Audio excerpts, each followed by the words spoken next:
Alright, welcome back to Battlegrounded with me, your host, Martin. Today, you join me on this beautiful foggy day in Erangel, to check out the fields around Pochinki. I think the fog map is probably going to give me a better chance of surviving to show you some stuff about Pochinki. Pochinki is one of the most famous locations, I think, on the map. It's the subject of lots of fighting. Lots of people come here just to get into a big fight at the start of the map, start the game. But for me, I find Pochinki a creepy place to be, even outside of the foggy area. I'll show you why just on the map first. So I'm just going to lie down for a moment so I don't get picked off, hopefully. So you can see Pochinki is this little city. It's almost entirely residential buildings, apart from one church up here. There's not very many factories or like warehouses, things like that around that you find in some of the other cities. There's a couple outside. And I think one of the most defining features of it overall is the fact that it's surrounded almost completely, obviously there's not this bit here, but even that is risky, by open field. With very, very little cover. And then all around it, all around here, south, that's all hills. There's a big hill up here. There's hills up here. So basically, while the city itself has lots of cover, there's, lots of buildings and things you can hide in. If you have to leave Pochinki, if the circle doesn't close up on Pochinki, then you have to cross some very, very dangerous and exposed terrain. And that brings me to the next point, which is Pochinki, in my experience, doesn't have a huge amount of vehicle spawns. So you not only have to cross this dangerous terrain, you often end up having to run across it, which is really, really exposed.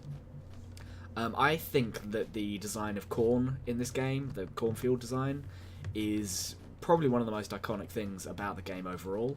And it's also, I think, really smart design. Because if you are running in it, you're very, very visible.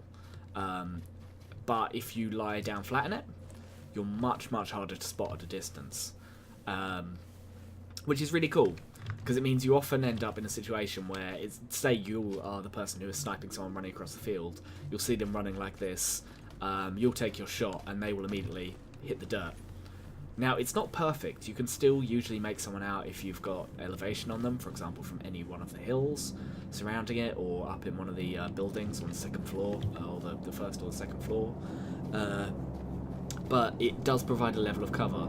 There are also these bushes, which are great things that you can hide in quite effectively.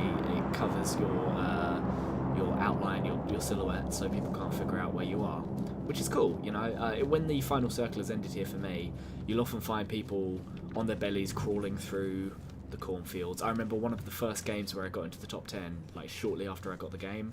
I got there by crawling essentially across the entire cornfield outside Pochinki, just crawling on my belly, which I think is an experience a lot of people have early on in this game, just crawling on their belly through a big cornfield. It's iconic, and I think it's really one of the things that makes the game memorable. It feels scary to be here. So let's have a look at some other features as I wander more into Pochinki, see what I can show you. So you've got this big trench on the outside of it, this sort of sewerage area, which is interesting. I never much find it interesting as cover. I think what it's most interesting is because it makes it very difficult to get a vehicle in and out, except for across the bridges from this direction. You have this big pipe here. Oh, there's someone shooting at me. Okay, so I've drawn the first bit of attention, and now we're going to get a true Pochinki experience. This here is actually an exact replica. I didn't actually realise this was here, so this is me learning something of the stage I've wanted to show you in Gatka. As you can see, it's a little area that you can stand up on top of and sort of preach to the choir. For me, it's not as iconic as the one in Gatka, but you are equally likely to get shot in the head as you're talking about it. So that's the fields around Pochinki. I will come back to Pochinki at a later date and show you some more of the city itself. I thought the fog would cover me. Obviously it didn't. I hope you've enjoyed this, and I'll see you in the next episode.